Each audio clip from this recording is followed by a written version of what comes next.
बिस्मिल्लाहिर्रहमानिर्रहीम। अस्सलाम वालेकुम दोस्तों, एक नई वीडियो के साथ हाजिर हैं। चले अपनी वीडियो स्टार्ट करते हैं। काफ़ी देर से सोच रहा था कि यूक्रेन के ऊपर कुछ आपको अपडेट्स नहीं दी। आज की चारों खबरें जो है वो यूक्रेन के हवाले से हैं। अपनी पहली खबर की तरफ चलते हैं। यूक्रेन अपने TB2 ड्रोन्स के जरिए से रशिया का नुकसान करता चला जा रहा है और इस सारे नुकसान को वो इन TB2 ड्रोन्स के कैमरों के अंदर सेव भी करता चला जा रहा है। कुछ दिन गुजरते हैं और यूक्रेन इन TB2 ड्रोन्स के कैमरे से ली गई जो फुटेजेस हैं उनको मीडिया के अंदर रिलीज करता चला जाता है। इन TB2 ड्रोन ने रशिया की आर्मर डिवीजन का, रशिया की इन्फेंट्री का जो नुकसान किया होता है उसकी फुटेजेस जो है उसको मीडिया के अंदर रिलीज कर दिया जाता है। ये TB2 ड्रोन जो है ये हाई प्रिसीजन बॉम्ब्स और वेपन्स कैरी करने की जो है वो सलाहियत रखते हैं। आर्मर्ड कॉम्बैट व्हीकल्स जो होती हैं जिनका आर्मर काफी थिक होता है और स्मॉल आर्म के जरिए से उनको नुकसान नहीं पहुंचाया जा सकता। इन TB2 ड्रोन्स के ऊपर जो मिसाइल्स कैरी किए जाते हैं उनसे रशिया के ये जो टैंक्स है वो नहीं बच सकते, क्योंकि एक तो ये TB2 ड्रोन्स ऊपर से हमला करते हैं जहां से एक टैंक जो है वो सबसे ज्यादा वल्नरेबल होता है। टैंक की जो सबसे कम प्रोटेक्शन होती है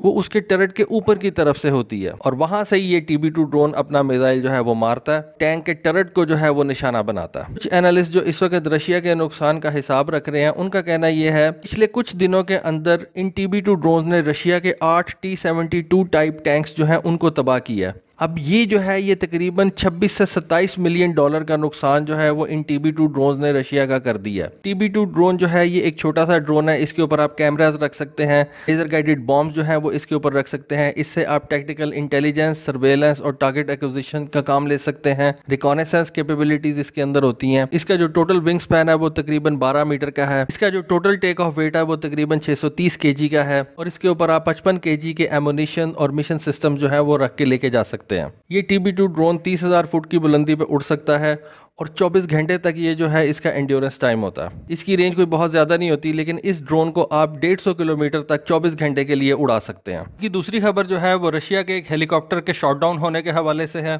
जहां पे यूक्रेन के ड्रोन रशियन टैंक्स का नुकसान कर रहे हैं। वहां पे यूक्रेन के सरफेस टू एयर मिसाइल जो है वो रशियन एयरफोर्स का जो है वो नुकसान कर रहे हैं। अब एक खबर आई है, जैसा कि आप सबको पता है कि ये बेसिकली जो लड़ाई हो रही है इस वक्त यूक्रेन के अंदर, ये रशिया और अमेरिका की हो रही है। यूक्रेन बेचारे के पास तो कोई इतना एडवांस असला है ही नहीं था वो रशिया की इतनी बड़ी माइट का मुकाबला कर सके, जबकि अमेरिकन को यह जरूर पता था कि रशिया किन वेपन्स के साथ यूक्रेन के ऊपर हमलावर होगा और उन वेपन्स को रोकने के लिए यूक्रेन को किस असले की जरूरत पड़ेगी। रशिया के पास इस वक्त बड़े जबरदस्त और जदीद किस्म के गनशिप हेलीकॉप्टर्स मौजूद हैं, जिनके अंदर से एक हेलीकॉप्टर है MI-24 अटैक हेलीकॉप्टर। ये अटैक हेलीकॉप्टर जो है ये बहुत पुराना है। अफगान वॉर के अंदर इसको जो है वो शोहरत हासिल हुई। उस वक्त अफगान वॉर के अंदर भी जब रशिया इस हेलीकॉप्टर को अफगानिस्तान लेके आया था तो अमेरिका ने इन हेलीकॉप्टर के तोड़ के लिए अफगान मुजाहिदीन को स्टिंगर मिसाइल्स दिए थे। इन स्टिंगर मिसाइल्स के जरिए से इन MI-24 हेलीकॉप्टर्स का जो है वो नुकसान किया गया और इनको जो है वो शॉट डाउन किया जाता था। और अफगानिस्तान के अंदर जो रशिया का सबसे ज्यादा नुकसान हुआ था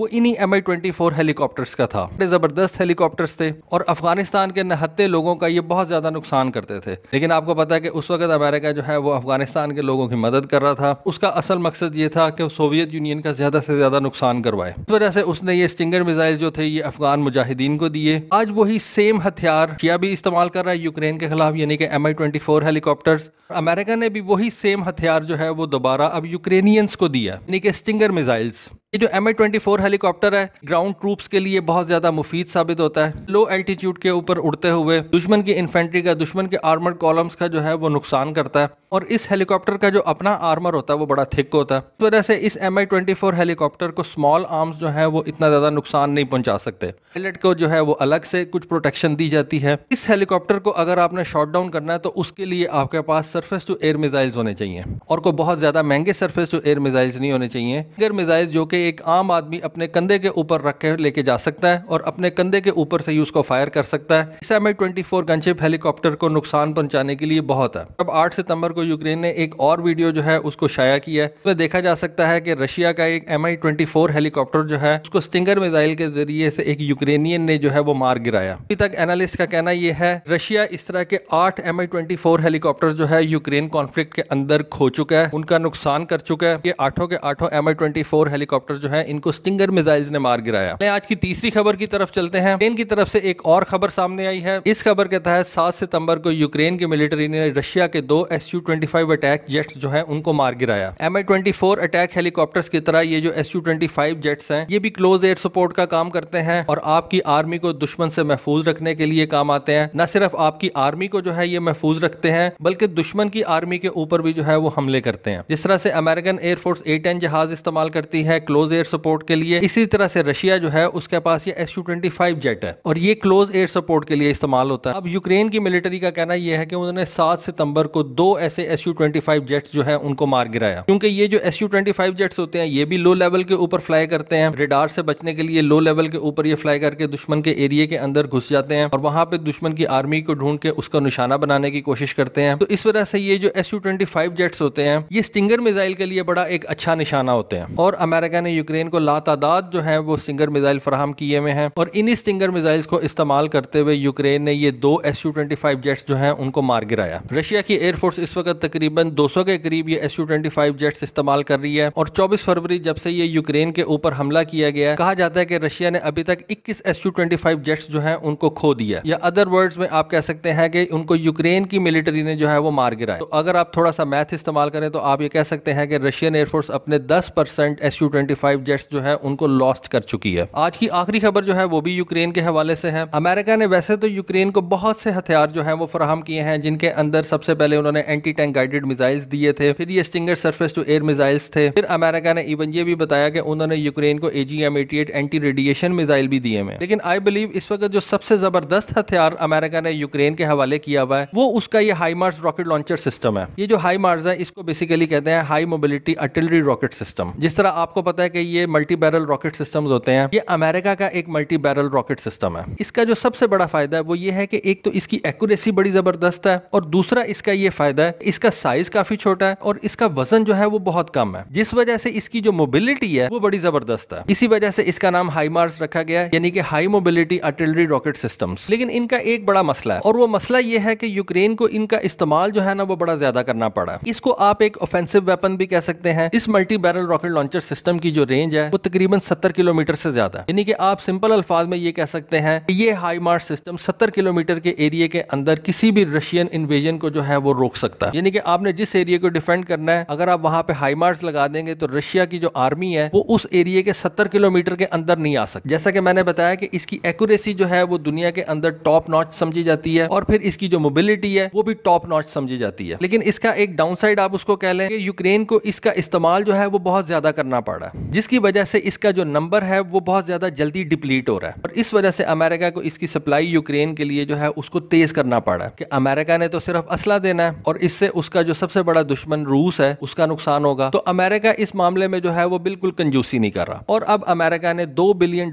का मजीद असला जो है वो यूक्रेन भेजने का फैसला किया है, जिसमें से कहा यह जा रहा है कि इन हाइमार्स सिस्टम के लिए मजीद रॉकेट्स जो हैं उनको भेजा जाएगा। $1 बिलियन का असला जो है वो तो डायरेक्ट यूक्रेन के हवाले किया जाएगा और $1 बिलियन का असला जो है वो यूक्रेन के रीजनल नेबर्स जो हैं उनको दिया जाएगा। अभी तक अमेरिका तकरीबन यूक्रेन के लिए $15.2 बिलियन का असला जो है वो भेज चुका है। ये असला उसने जनवरी 2021 से अगस्त 2022 तक यूक्रेन के हवाले किया। और अगर हम ये 2014 से फिगर उठा के देखें तो हमें ये पता चलता है कि अमेरिका ने यूक्रेन को तकरीबन $17.2 बिलियन का असला जो है वो दिया, जिसमें से $14.5 बिलियन का असला उसने सिर्फ इसी साल यूक्रेन के हवाले किया। अब जो एक नई ट्रॉन्च अमेरिका की तरफ से यूक्रेन के हवाले की जा रही है, नया असला जो इस वक्त अमेरिका की तरफ से यूक्रेन के हवाले किया जा रहा है वो तकरीबन $675 मिलियन का और उसमें से सबसे ज्यादा हिस्सा जो है वो इन हाइमार्स को दिया जाएगा। नए हाइमार्स भी दिए जा सकते हैं और पुराने हाइमार्स को इक्विप करने के लिए नए रॉकेट्स भी दिए जा सकते हैं। तो दोस्तों ये थी आज की वीडियो, ये थी आज की इन्फॉर्मेशन। होपफुली आपको आज की वीडियो और इन्फॉर्मेशन पसंद आई होगी। कमेंट सेक्शन में अपनी राय से जरूर आगाह कीजिएगा। आज के लिए बस इतना ही। Thank you. Allah Hafiz.